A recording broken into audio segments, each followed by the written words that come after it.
Channel को subscribe करें और बेल आइकन को प्रेस करें वीडियो सबसे पहले देखने के लिए। मुझसे एक सवाल पूछा गया कि सागर भाई, टेक्नोलॉजी इतनी आगे बढ़ चुकी है, सब कुछ इतना बढ़िया हो चुका है, फिर भी हमारा जो मोबाइल डेटा है जो हम इस्तेमाल करते हैं, 4G इस्तेमाल करते हैं, 5G भी आने वाला है, तो ये जो हमारी जो स्पीड है ये फ्लक्चुएट क्यों करती है, ये कांस्टेंट क्यों नहीं रहती? ये चीजें ब्रॉडबैंड में भी होती है।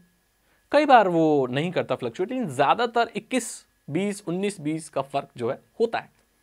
फ्लक्चुएट क्यों करती है स्पीड, ये सवाल है आज का। तो मैं आपको बता दूं कि आप अगर ब्रॉडबैंड, पहले ब्रॉडबैंड का एग्जांपल लेते हैं। अगर आप ब्रॉडबैंड इस्तेमाल कर रहे हो और आपका पड़ोसी भी कर रहा है, सेम कंपनी का, तारों से आ रहे हैं, तो हालांकि आपके अलग अलग कनेक्शन है, लेकिन लास्ट में जाकर वो एक ही लाइन में जुड़ जाते हैं। और ब्रॉडबैंड कंपनीज के अलग अलग एरियाज बटे होते हैं और अलग अलग एरियाज के लिए अलग अलग बैंडविड्थ छोड़ी गई होती है कस्टमर्स के हिसाब से, या ये जो ग्रुपिंग होती है वो आपके प्लान के हिसाब से भी होती है। फॉर एग्जाम्पल, अगर आपने 500 रुपए का प्लान भरवाया है तो आपको जो बैंडविड्थ मिलेगी वही मिलेगी जो दूसरे इंसान ने 500 का भरवाया है, सेम वही मिलती है आपको। तो 500 प्लान वाले बहुत सारे लोग हैं। ऐसा होता है कई बार कि कोई इंसान कोई 4K में वीडियो स्ट्रीम कर रहा है, मूवी देख रहा है, कोई इंसान अपना ईमेल चेक कर रहा है, कोई इंसान अभी नेट चला के अभी जिसने छोड़ दिया तो उसकी बैंडविड्थ थोड़ी फ्री हो गई तो आपकी स्पीड थोड़ी सी बढ़ जाएगी। ऐसी अगर किसी और ने शुरू कर दी तो आपकी फिर थोड़ी सी कम हो जाएगी। ये थोड़ा बहुत फ्लक्चुएशन होता है, ऐसे नहीं होता है कि यार इसने अगर ऐसे ज़्यादा स्ट्रीम कर लिया तो आपकी एकदम ही खत्म हो जाएगी। नहीं, इक्वली डिस्ट्रीब्यूट होता है, उसकी भी कम कर दी जाती है अगर वो ज़्यादा इस्तेमाल कर रहा है, अगर दूसरों को उससे प्रॉब्लम होती है तो ये चीज़ें बिल्कुल बैलेंस की जाती हैं। इट्स लाइक कि एक बहुत बड़ा पाइप आ रहा है, उस पाइप के थ्रू छोटे छोटे पाइप से निकल के आपको इंटरनेट मिल रहा है। अगर कोई ज़्यादा पानी इस्तेमाल कर रहा है तो ये मतलब नहीं है कि दूसरे वाले में आएगा ही नहीं, क्योंकि उसका पानी पाइप तो ऑलरेडी बहुत पतला है। अगर वो फुल स्पीड में भी इस्तेमाल करेगा दूसरे वाले को तो मिलेगा ही नहीं, मिलेगा ही ना। लेकिन थोड़ा थोड़ा जो स्पीड का जो फ्लक्चुएशन होता रहता है। पहला कारण स्पीड फ्लक्चुएट करने का ये होता है।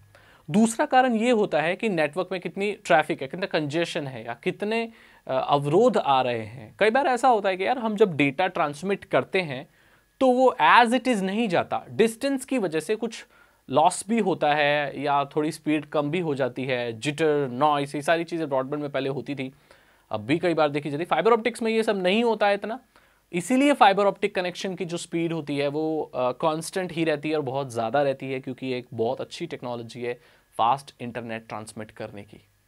लेकिन डिस्टेंस के हिसाब से उसमें भी थोड़े बहुत फ्लक्चुएशन होते हैं। और जो आखिरी कारण है वो है मशीन का, जहां से इंटरनेट आ रहा है। मैं आपको बताऊं कि इंटरनेट ना अलग अलग टायर के हिसाब से बटा हुआ होता है। तो फर्स्ट टायर कंपनियां होती हैं, सेकंड टायर, थर्ड टायर कंपनियां होती हैं।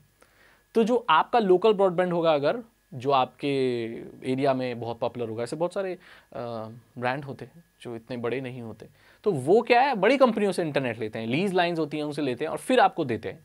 तो उनकी जो इक्विपमेंट है वो इतने अच्छे नहीं होते कि एकदम कांस्टेंट स्पीड दे सकें। लोकल इंटरनेट, लोकल ब्रॉडबैंड होता है, ऐसे लोग ज़्यादातर अनलिमिटेड ही देते हैं, बोलते हैं अनलिमिटेड, तो होता नहीं अनलिमिटेड, वो मैं बता चुका हूँ। तो उनका जो मशीन इतनी अच्छी नहीं होती है कि वो कांस्टेंट इंटरनेट स्पीड दे सकें, और उनके बहुत सारे कस्टमर होते हैं और उनमें जो बैलेंसिंग होती है वो अच्छे से नहीं होती, इसलिए आपकी स्पीड बहुत ज़्यादा फ्लक्चुएट करती है। स्पीड फ्लक्चुएट करने के मेनली यही कारण हो सकते हैं, ठीक है। और आपको पता है कि जो तारे हैं वो टिमटिमाते नहीं हैं वो भी फ्लक्चुएट ऐसे टिमटिमाते नहीं, आपको पता है। वो जो रिफ्रैक्शन की वजह से या जो एटमॉस्फेरिक चीज़ें होती हैं उसकी वजह से हमें वो टिमटिमाते हुए नजर आते हैं। ऐसे ही जो आपका इंटरनेट आ रहा है भाई, वो तो कांस्टेंट ही आ रहा है, लेकिन ये जो सारी फैक्टर हैं उसको थोड़ा फ्लक्चुएट करवा देते हैं। आई होप आपको आंसर मिल गया होगा कि इंटरनेट स्पीड कांस्टेंट क्यों नहीं रहती। अगर इस सारे फैक्टर्स को खत्म कर दिया जाए किसी भी तरीके से, किसी टेक्नोलॉजी से, तो आपकी स्पीड कांस्टेंट रहेगी। अगर आपकी स्पीड कांस्टेंट आ रही है, दैट मीन्स ये सारी प्रॉब्लम्स को आपका नेटवर्क प्रोवाइडर ऑलरेडी सॉल्व कर चुका है, राइट। कांस्टेंट स्पीड बहुत ज़रूरी होती है, एकदम समान रूप से आती हुई स्ट्रीमिंग के लिए या उसके लिए। उससे क्या होता है कि किसी भी डाउनलोड का एकदम सटीक अनुमान लगाया जा सकता है कि ये डाउनलोड कब खत्म होगा, अगर आपकी स्पीड कांस्टेंट है तो। अगर आपकी स्पीड ही कांस्टेंट नहीं है तो उसका एक एवरेज लिया जाता है और उसी हिसाब से आपका जो डाउनलोड होता है कि ये 3 मिनट में डाउनलोड हो जाएगा, वो स्पीड के ऊपर निर्भर करता है। अगर आपको ये वीडियो अच्छी लगी तो लाइक करें, अपने दोस्तों के साथ शेयर करें। साइबर सिक्योरिटी और इथिकल हैकिंग में इंटरेस्ट अगर आप एक इथिकल हैकर बनना चाहते हैं तो 299 रुपीज़ के कोर्सेज ले सकते हैं आप डिस्क्रिप्शन से। कोई भी सीख सकता है इससे, हिंदी लैंग्वेज में है, इथिकल हैकिंग सिखा देंगे आपको, ज़रूर चेक करें। चैनल को सब्सक्राइब करें, ये बिल्कुल फ्री है, बेल आइकन को प्रेस करें, इससे जब भी मैं कोई वीडियो डालूंगा आपको नोटिफिकेशन मिल जाएगा। मैं मिलता हूं आपसे अगली वीडियो में। Thank you so much and good bye.